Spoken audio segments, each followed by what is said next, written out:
C'est une première depuis 10 ans. Moins d'un Français sur deux déclare lire tous les jours ou presque, une baisse de 4 points sur un an. Récemment, vous avez peut-être vu passer cette info. Les Français lisent en moyenne 30 minutes par jour. 31 minutes pour être précis. Pire, la plupart des Français ne lisent pas tous les jours et pour beaucoup de journalistes, c'est alarmant. C'est vrai que dans un monde où les réseaux sociaux ont pris encore plus de place, on peut se demander est-ce que la lecture n'est pas en train de tomber? Est-ce que les gens n'arrêtent pas de lire? Est-ce qu'on continue d'acheter des livres, de lire des formats longs, pas toujours accessibles à tous? Et est-ce que finalement le monde n'est pas en perdition parce que les gens ne lisent plus? Quand j'ai entendu cette info des 30 minutes par jour, ça m'a tout de suite gêné. Parce que c'est un rapport à la lecture que je ne comprends pas. Ces journalistes voient souvent la lecture comme une sorte de performance à accomplir. On va applaudir les gens qui lisent très vite, ceux qui lisent un livre par jour ou un livre par semaine, ou bien qui passent leur journée la tête dans les bouquins. Comme si celui qui lisait un peu moins était moins glorieux, moins honorable. Et comme si finalement le but c'était de lire énormément, de lire des grandes quantités, on jugerait presque un bon livre sur le nombre de pages. Plus c'est gros, plus c'est intéressant. Alors qu'il y a des chefs-d'œuvre qui font à peine 80 pages. C'est une vision presque productiviste de la lecture. Il faut lire pour lire, lire beaucoup, sinon on se retrouve méprisé comme quelqu'un qui n'est pas assez intelligent, qui ne va pas vraiment lire. Au final, la lecture, ça devient juste une case dans une to-do list, et on sait même pas ce que les gens lisent vraiment, parce que sur ces 30 minutes par jour, je sais pas vraiment ce qui est comptabilisé, et si ce qu'ils lisent les a impactés ou a changé leur vie ou non. Est-ce qu'ils ont vraiment eu une émotion esthétique devant le livre qu'ils ont lu, ou est-ce qu'ils ont juste lu comme ça pour passer le temps? La lecture, c'est une activité qui est quand même très complexe, vu la multitude de livres qui sortent, et dans cette vidéo, j'avais envie de discuter de notre rapport à la lecture, notamment un rapport social. Est-ce que ce genre de news sur le temps de lecture, on parle de temps de lecture comme si c'était un temps d'écran sur le téléphone, est-ce que ce genre d'infos, ce serait pas juste du mépris de classe envers ceux qui lisent pas beaucoup? Est-ce que c'est pas juste une manière pour ceux qui lisent beaucoup de venir un petit peu se pavaner devant les autres et dire qu'ils sont mieux que les autres parce qu'ils lisent énormément? Et puis, est-ce qu'on n'a pas un problème à voir la lecture selon la quantité de ce qu'on lit et pas la qualité? J'ai envie de discuter de ça aujourd'hui dans cette vidéo. Est-ce que les Français lisent moins? Comment mieux lire? Comment revoir notre rapport à la lecture en dehors de la performance? On en parle aujourd'hui, bienvenue sur Théo Yapping. Avant de commencer cette vidéo, n'oubliez pas de vous abonner. Sur cette chaîne, j'aborde des sujets d'actualité et des sujets culturels, toujours avec un rapport social. On essaie un petit peu de décrypter comment fonctionnent les systèmes dans lesquels on vit. J'ai fait une vidéo qui nous montre comment Animal Crossing, la saga de jeux vidéo, nous apprend des choses sur des systèmes capitalistes, une autre vidéo sur la série Bref 2 et sur notre rapport aux personnages masculins avec lesquels on a grandi, ou même plus récemment une vidéo qui parlait de l'école, de notre rapport à l'école et notamment avec le film Entre les murs qui vient questionner l'importance de l'école aujourd'hui. Donc si ce genre de sujet vous intéresse, n'oubliez pas de vous abonner, je sors une vidéo tous les dimanches. Depuis très longtemps, on a cette idée qu'on ne lit plus, que les jeunes ne lisent plus. Et ça fait des décennies qu'on nous répète chaque année que la durée de lecture est en diminution. Certaines années ça va monter et on va pas du tout en parler, on aime bien juste en parler quand ça va pas. La lecture, c'est un marqueur de critique générationnelle. Les anciennes générations qui n'avaient pas accès à autant de médias qu'on a, autant de distractions non plus, vont reprocher aux plus jeunes de ne pas lire, alors que eux à l'époque, c'était une habitude plus ancrée dans la vie des gens, parce qu'il y avait moins de distractions.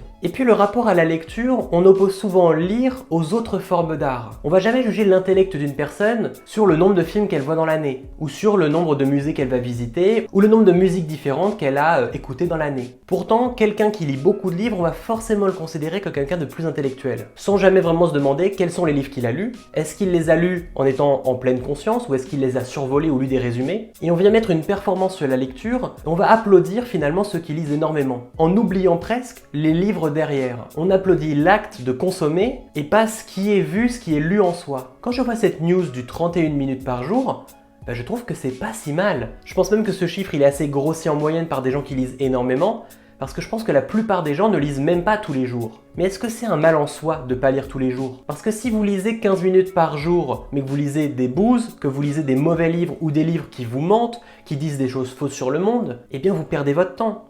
Mais si vous lisez tous les 2-3 jours une œuvre qui vous donnera une émotion esthétique, qui va peut-être vous marquer à vie, c'est quand même beaucoup plus important. L'important, c'est pas le nombre de pages ou la durée de nos phases de lecture, mais c'est plus qu'est-ce qu'on lit, qu'est-ce qu'on décide de lire. On devrait plutôt calculer et analyser quels sont les livres que lisent les gens, quels sont les livres les plus lus, Et est-ce que les gens, notamment les jeunes, viennent s'intéresser à des livres plus anciens, à des livres plus difficiles d'accès? Je pense que ça serait une meilleure manière de faire pour juger l'attrait à la lecture et comment la lecture s'implémente dans nos vies. Parce que si finalement les gens lisent plus, mais les gens ne lisent que ce qui vient de sortir et qu'une majorité de livres plutôt basiques ou plutôt ordinaires, qui se ressemblent les uns les autres, au final, les gens, ils ont juste lu la même chose tout le temps. Et puis, ce chiffre-là des 31 minutes, il me gêne aussi parce que même quelqu'un qui ne lit pas, de livres en tout cas, eh bien, il lit quand même tous les jours. On lit tous les jours. Quand on est sur les réseaux sociaux, qu'on clique sur un article, on va le lire. Quand on voit des images un peu partout autour de nous, des publicités, des affiches, des revues, des magazines, on va lire. On lit tout le temps, tous les jours. L'important, c'est plutôt qu'est-ce qu'on lit, sur quoi on tombe, et ne pas forcément laisser le monde extérieur choisir ce qu'on va lire, par la publicité, par le marketing, mais plutôt nous-mêmes aller faire le chemin et aller trouver des lectures qui vont vraiment nous passionner. Donc quand j'entends cette idée que les Français ne lisent plus, je suis toujours un peu dubitatif parce qu'au final, on lit toujours, on lit juste pas les mêmes choses que les autres, et puis surtout, lire moins c'est pas un problème si on lit mieux, si on lit de meilleures choses, de meilleures œuvres, et c'est plutôt ça qu'il faut aller chercher, qu'il faut aller analyser. Quand on parle de la lecture, quand on voit des news comme ça sur le fait que les jeunes ne lisent plus, que les gens en général ne lisent plus, il y a toujours quelque chose qu'on oublie de dire, c'est que la lecture, c'est une valeur sociale. Lire, ça a toujours été un marqueur bourgeois. Il y a des siècles, les gens ne savaient pas lire, et ceux qui savaient lire, c'était les plus riches, les plus fortunés, et on va croire qu'à cette époque-là, tout le monde lisait beaucoup parce qu'il n'y avait pas de télé et pas d'internet,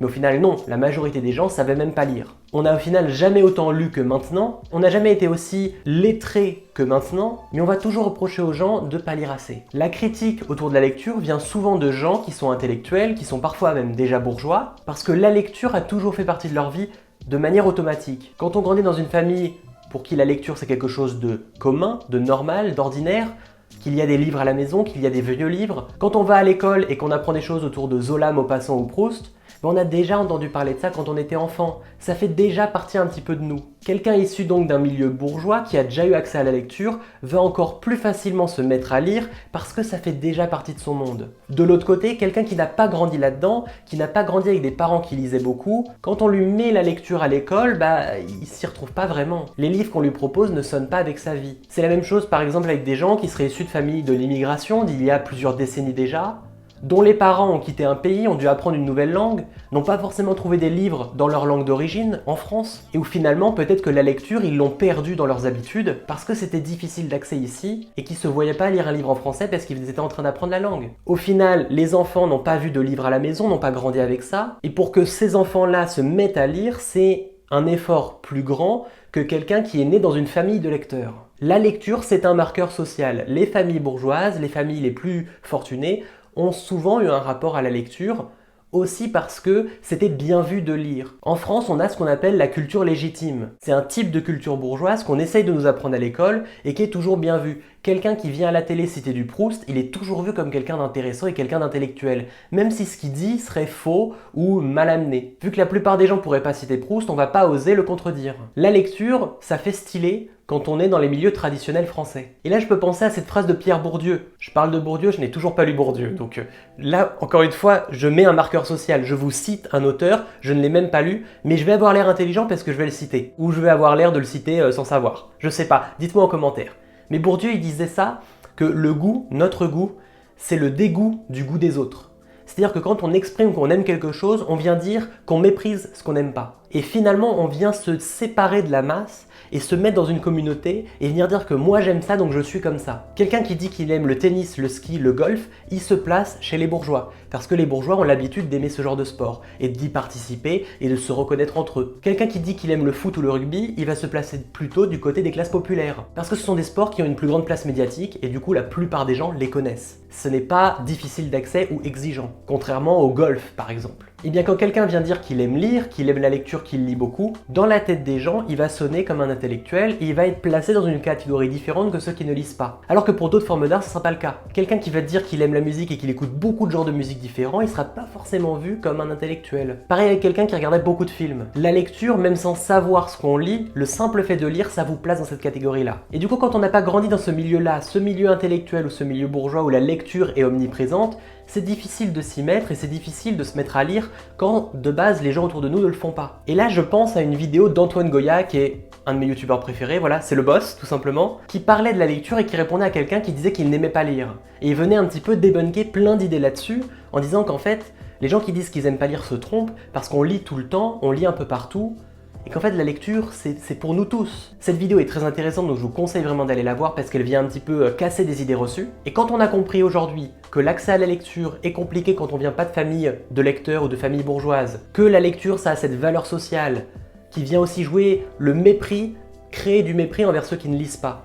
Quand on comprend tout ça, on peut se demander est-ce que je suis voué à ne jamais lire si je n'ai jamais lu? Comment je me mets à lire aujourd'hui? Quand on a grandi à l'école et qu'on n'a pas aimé les livres que nous proposait l'école, quand on a lu du Victor Hugo, du Zola ou du Balzac quand on avait 14 ans, évidemment qu'on ne le comprenait pas. Parce que si on n'est pas grandi dans ces systèmes-là bourgeois, on ne sait pas vraiment de quoi ça parle, on ne comprend pas vraiment, et on a juste l'impression qu'on nous donne des devoirs d'école d'un monde lointain qu'on ne comprend pas. Qu'est-ce qu'on sait à 12 ans ou 13 ans des mineurs de charbon du 19e siècle? Sauf que faut passer au-dessus de ça quand on devient adulte. Quand on grandit, nos goûts changent, notre rapport au monde change aussi, et lire un Zola ou un Balzac aujourd'hui, c'est une toute autre expérience. Quelque chose d'important aussi à prendre en compte, c'est qu'on n'est pas obligé de les relire ça tout de suite. Si on veut se remettre à lire, on n'est pas obligé de reprendre avec les bases. Il y a énormément de livres, même des livres contemporains qui sont très intéressants, qui sont des vraies œuvres d'art de qualité, et qui sont en plus accessibles. Il faut briser dans notre tête cette idée que la lecture c'est pas pour moi, parce qu'en fait cette idée-là, elle a été mise à l'école, on n'a pas aimé certains cours, mais sauf que l'école c'est fini. Quand vous avez plus de 20 ans et que vous lisez pas, vous n'avez pas d'excuses parce que l'école vous aurait pas donné envie de lire. Vous lisez déjà tout autour de vous, c'est juste que vous n'êtes pas forcément allé chercher des œuvres qui allaient vraiment vous correspondre. Mais ça c'est un travail personnel à faire et on va en parler au fur et à mesure dans cette vidéo. La plus grosse erreur je pense que les gens font autour de la lecture, et notamment quand je vois des news sur le nombre d'heures ou le nombre de minutes qu'on passe à lire chaque jour, c'est de se dire l'important c'est de lire, peu importe ce que vous lisez. Ça c'est une idée reçue et je pense que c'est une idée complètement fausse. C'est un mauvais conseil de croire que tous les livres se valent, parce que c'est faux. Si vous lisez un livre de sociologie ou un livre de développement personnel, c'est pas la même chose et c'est pas du tout la même considération scientifique, les mêmes preuves ajoutées. Et de l'autre côté, si vous lisez de la fiction, si vous lisez toujours les mêmes livres qui se ressemblent tous, peut-être que vous lisez beaucoup, mais vous avez peut-être moins lu, moins vu de choses, moins vu de points de vue différents que quelqu'un qui aurait lu un ou deux livres vraiment originaux. La qualité de ce que vous lisez vaut encore plus que la quantité de ce que vous lisez. Quelqu'un qui va lire un seul livre dans l'année mais que ce livre va le changer à jamais et avoir un impact énorme dans sa vie, c'est plus intéressant que quelqu'un qui ponce des livres, qui les lit en diagonale mais qui en lit plein toute l'année. La littérature, c'est pas comme serrer des boulons dans une usine. On peut pas le juger sur une productivité, sur une performance. Parce que la littérature, c'est un art.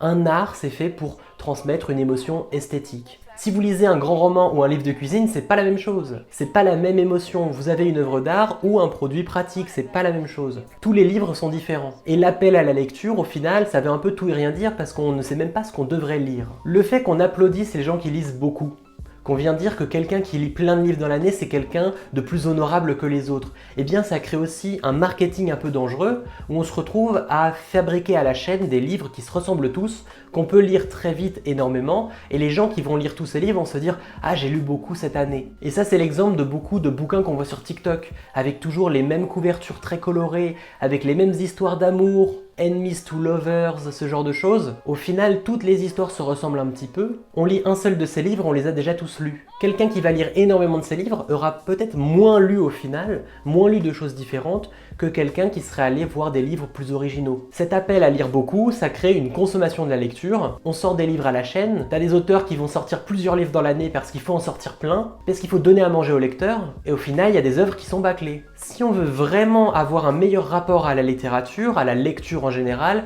il faut sortir de cette vision capitaliste de la lecture. Ne plus voir la lecture comme une performance. Peut-être que vous avez vu passer des documentaires sur les gens qui faisaient de la lecture rapide. Il y a même des concours de lecture rapide. Et on trouve ces gens assez sensationnels. On se dit, c'est incroyable de lire autant, j'aimerais tellement lire aussi vite qu'eux pour lire plein de livres. Mais c'est du bullshit, ça, c'est n'importe quoi. La lecture rapide, ça n'a aucun sens. Parce qu'en fait, c'est pas important de lire vite. Quand on lit une bonne œuvre, on est transporté par cette œuvre et on s'en fiche de la lire très vite. Évidemment qu'il y a des bouquins de 1200 pages qu'on aimerait lire un peu plus rapidement, mais la plupart des grands livres font une durée plutôt correcte et facile d'accès. Il y a plein de livres excellents qui font 80 ou 100 pages, d'autres qui en font 1000, mais vous avez du choix là-dedans. La lecture rapide, souvent c'est un truc que font les gens du développement personnel, dans cette idée de toujours optimiser sa vie, de toujours tout voir comme une performance. On voit la lecture comme une to-do list à cocher et on n'essaye même plus d'avoir un vrai plaisir de lecture. On lit pour lire, on essaye d'emmagasiner de la connaissance, et on finit par faire une sorte de capitalisme de la lecture, où le plus glorieux c'est celui qui lit le plus de pages en moins de temps. Comme si on applaudissait au 19e siècle un ouvrier dans une usine qui serrait les boulons plus vite que les autres. Sauf que la lecture c'est pas ça, la lecture c'est pas l'usine. Alors évidemment c'est utile de se donner un nombre de pages à lire tous les jours si on veut se donner une nouvelle habitude. Pour se créer l'habitude, c'est intéressant. Mais ça doit pas être un but en soi. Le but ça doit pas être de lire le plus de pages tout le temps. Parce qu'il y a des livres qui vont vous demander de lire plus lentement. Notamment, des grands livres vont vous demander de prendre du temps. Si vous vous habituez à lire énormément très vite, vous allez choisir que des livres qui sont faciles d'accès, que des livres qui sont faciles à digérer. Et la plupart des grandes œuvres ne sont pas faciles à digérer. Elles nous demandent d'être en pleine conscience pendant qu'on les lit. Cet appel à lire beaucoup, à lire très vite, ça vient aussi créer une nouvelle vision de la lecture liée au capitalisme encore une fois, où les gens vont vouloir lire des livres utiles. Pour eux, un livre utile, ça va être un bouquin de dev perso qui va leur apprendre à être plus productif, un livre sur les finances personnelles pour apprendre à être plus riche, des bouquins de self-help, des trucs pratiques, de la non-fiction, parce que la fiction serait une distraction. Le roman serait une perte de temps parce qu'on ne peut pas l'appliquer tout de suite dans la vie. Et on se retrouve encore avec une vision productiviste, capitaliste de la lecture, où on ne lit même plus pour le plaisir et pour vivre une émotion esthétique, pour vivre le point de vue de quelqu'un, le point de vue d'un personnage, mais on lit seulement pour emmagasiner de l'information et pouvoir l'utiliser pour faire du profit. Ça, c'est vraiment une erreur de voir la lecture comme ça, d'une manière juste utilitariste. Et je pense notamment à une excellente interview de François Bégodeau qui parlait de la lecture, je crois que c'était avec Dany Heraz, mais je suis pas sûr que ce soit avec eux, où il parlait notamment du fait que beaucoup de militants viennent seulement lire des essais politiques ou philosophiques, toujours dans l'idée de construire leur lutte, de construire leur esprit militant. Et à la fin, ils s'empêchent de lire des romans, ils s'empêchent de lire de la fiction, parce qu'en fait, ce serait une distraction à la lutte. Ça serait pas assez utile dans leur combat de tous les jours. Et en fait, ça c'est une erreur, parce que tu viens voir une vision capitaliste de la lecture où tu ne lis que pour un profit. Et notamment, il parlait des militants qui sont pourtant anticapitalistes, qui vont se retrouver à faire du capitalisme de l'esprit. François Bégodeau, qui est un intellectuel de gauche, que j'ai aussi cité dans ma dernière vidéo sur l'école, il parlait aussi des gens qui s'empêchent de lire des livres de gens qu'ils n'aiment pas. Par exemple, si tu es de gauche et que tu t'empêches de lire un livre d'un auteur qui était de droite au 19e siècle. Il prenait l'exemple de Chateaubriand, je crois, qui était un royaliste, et il disait que Les Mémoires d'Outre-Tombe, c'est un bouquin qu'il aime beaucoup, et qui se serait empêché d'avoir une émotion esthétique parce qu'il n'était pas d'accord avec l'auteur. C'est pareil avec des gens qui vont pas lire Louis-Ferdinand Céline. Malgré l'homme qui était ignoble, faire une impasse sur son œuvre totalement, en fait, c'est faire une impasse sur un des auteurs les plus importants du XXe siècle et un qui a inspiré énormément d'autres. C'est stupide et c'est dommage pour nous-mêmes, pour notre attrait à l'art, de s'empêcher de s'ouvrir au monde parce qu'on n'aurait pas aimé certains auteurs. Au final, il y a beaucoup d'auteurs qui sont des gens peut-être pas respectables humainement, mais où leur impact était important. Et si on aime l'art et si on a envie de s'y intéresser, c'est utile pour notre esprit d'y poser un œil. Et puis ça permet aussi de sortir de cette vision utilitariste où la lecture c'est juste une performance, on doit lire des livres pour faire du profit. Lire des livres de gens différents, lire des points de vue différents, lire de la fiction et prendre son temps pour ça, c'est vraiment une résistance au final contre un système capitaliste qui essaye de tout broyer. Et c'est une manière de remettre l'art dans sa vie. Quand on est dans un monde qui va toujours très vite, où le but est toujours de produire plus, encore plus, si même chez nous, dans notre lit, quand on est en train de lire, on est toujours en train de réfléchir comme ça, en termes de productivité et de performance, on est foutu. L'art, c'est une des choses les plus humaines du monde. C'est, je pense, la chose la plus importante parce que c'est profondément humain. C'est pas utile pour une machine, pour un profit, pour un actionnaire, c'est pas utile pour un État, pour un oppresseur, c'est utile pour nous-mêmes. Pour notre épanouissement individuel. Lire du roman, lire de la fiction, lire des livres qui sont exigeants, voir des films qui sont exigeants, c'est s'ouvrir à des vies qui sont pas les nôtres, c'est presque devenir un peu immortel. On vient vivre des vies différentes qu'on pourrait pas vivre nous-mêmes et ça nous ouvre l'esprit. Moi j'ai de la chance d'avoir grandi dans un milieu où ma mère lisait beaucoup, donc elle me parlait de livres. Et quand j'avais 6 ans et demi, 7 ans, ma mère nous a amené mes frères et moi au magasin et nous a dit « Vous achetez ce que vous voulez, mais vous achetez un livre ». Choisissez un livre. Moi, j'ai eu de la chance, je suis tombé sur Geronimo Stilton et ça a changé ma vie. Ça m'a donné le goût de la lecture, je lisais énormément quand j'étais petit. Quand je suis passé au collège, j'ai surtout lu des bandes dessinées et des mangas. Mais arrivé au lycée, je suis tombé dans cette spirale utilitariste de la lecture. je lisais énormément de bouquins de dev perso, je voulais lire des livres utiles. Il fallait que le livre m'apprenne un truc dans la vie pour être productif, pour produire, pour faire du profit, sinon j'avais l'impression de perdre mon temps.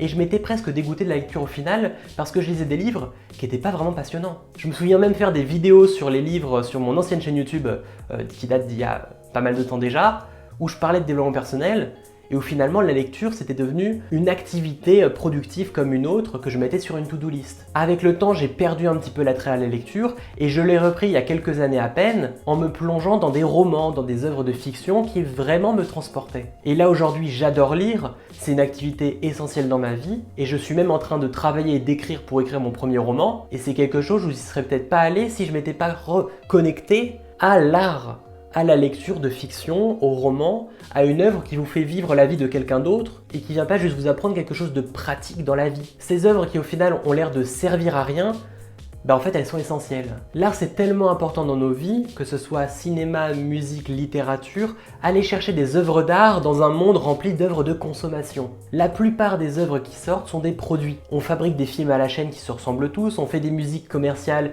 où on a l'impression d'écouter la même chose chaque semaine, et les livres qui sortent se retrouvent avec les mêmes structures, les mêmes archétypes que tous les autres. Dans ce monde-là où tout se ressemble, aller chercher une œuvre d'art qui va nous parler vraiment à nous, quelque chose qui est un peu hors du commun, qui n'est pas toujours facile d'accès, c'est un moyen de résister.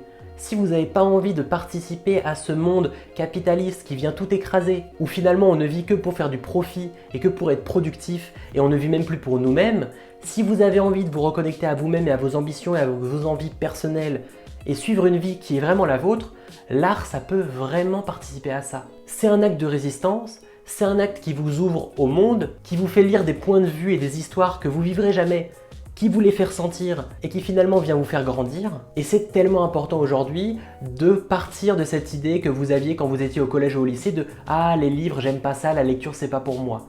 La lecture, c'est vraiment pour tout le monde. C'est plus facile d'accès que vous croyez. Je pense à mon ami Brian, salut Brian, sur YouTube, qui pendant longtemps lisait surtout du dev perso et des bouquins marketing, ce genre de choses, parce que ça le faisait kiffer pour son travail, et qui récemment a lu David Fuenkinos avec numéro 2, et qui se met à lire des livres, des romans, et qui adore ça aussi. Allez vous intéresser à des œuvres d'art qui vous demandent d'être vraiment conscient quand vous les regardez ou quand vous les lisez. N'essayez pas de chercher un livre pour passer le temps, un petit livre comme ça. Essayez d'aller voir des bouquins qui vont vous demander de vivre la vie de quelqu'un d'autre, qui vont vous happer, qui vont vous faire vivre une émotion que vous n'avez pas encore vécue. Parce que c'est la plus belle manière de vous ouvrir au monde. Mais alors comment on fait? Parce que c'est facile à dire de dire que lire des œuvres d'art c'est génial, mais comment on s'y intéresse? Comment on sait qu'est-ce qu'on doit lire? Comment on juge ce qui mérite d'être lu? Eh bien vous pouvez déjà pensez un petit peu à ce que vous avez déjà lu quand vous étiez enfant. Est-ce qu'il n'y a pas des œuvres à l'école où vous vous êtes dit « Ah, c'est mieux que ce que je pensais ».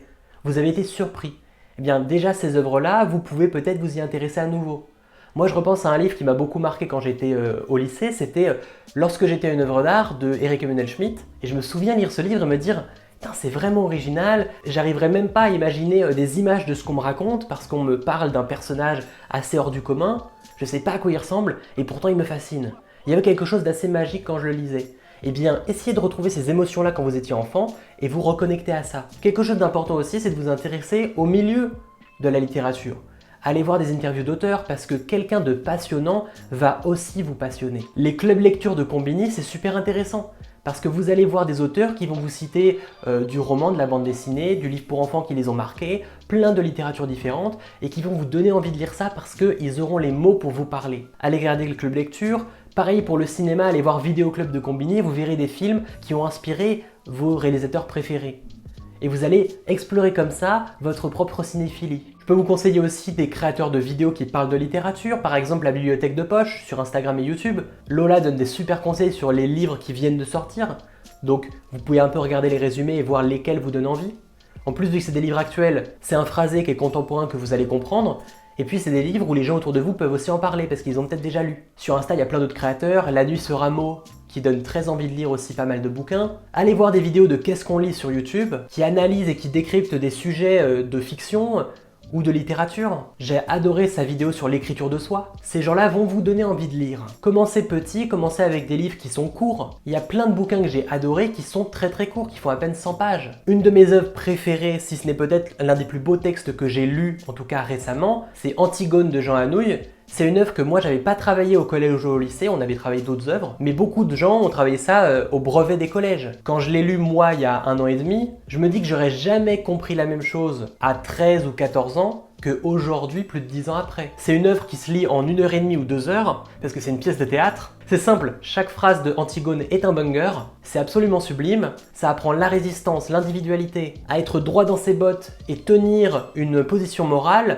C'est absolument incroyable et c'est un bouquin que jamais j'aurais compris si j'étais au collège. Revoyez certains classiques, des classiques courts, des classiques faciles d'accès. En étant adulte, c'est vraiment vous rendre compte qu'en fait ces livres, vous les aviez juste pas lus au bon âge. Et si j'avais un dernier conseil pour finir cette vidéo, ne voyez pas la lecture comme une manière productiviste, comme une performance. N'essayez pas de lire vite, n'essayez pas de lire beaucoup. C'est pas important. Il y a plein de gens qui n'osent même plus lire parce qu'ils lisent pas assez vite à leur goût. Je connais des amis qui disent « Ah moi je suis un lecteur lent, du coup j'ai pas le temps de lire ». Vous pouvez lire 15 minutes par jour, vous pouvez lire 1 heure par jour, autant que vous voulez, peu importe la durée. Vous pouvez lire tous les jours ou pas, ce n'est pas grave. L'important c'est de vous y intéresser, c'est d'aller explorer votre propre goût, d'aller lire des choses qui vont vous toucher plus que d'autres et de savoir à la fin qu'est-ce qui vous passionne le plus. De développer votre individualité, vos goûts à vous, de pas forcément juste lire tout ce qui fonctionne ou tout ce qui se vend énormément, mais d'aller voir des choses qui vont vous parler. Évidemment, ça prend du temps, mais c'est un choix à faire, c'est une décision à prendre dans sa vie de se dire « Ah bah j'ai envie d'explorer mes goûts, d'aller voir des films, des livres, des musiques différentes ». Moi, c'est quelque chose que je fais depuis très longtemps et j'adore aller explorer des musiques que je connais pas trop, des styles qui plaisent pas à tout le monde mais qui me plaisent à moi.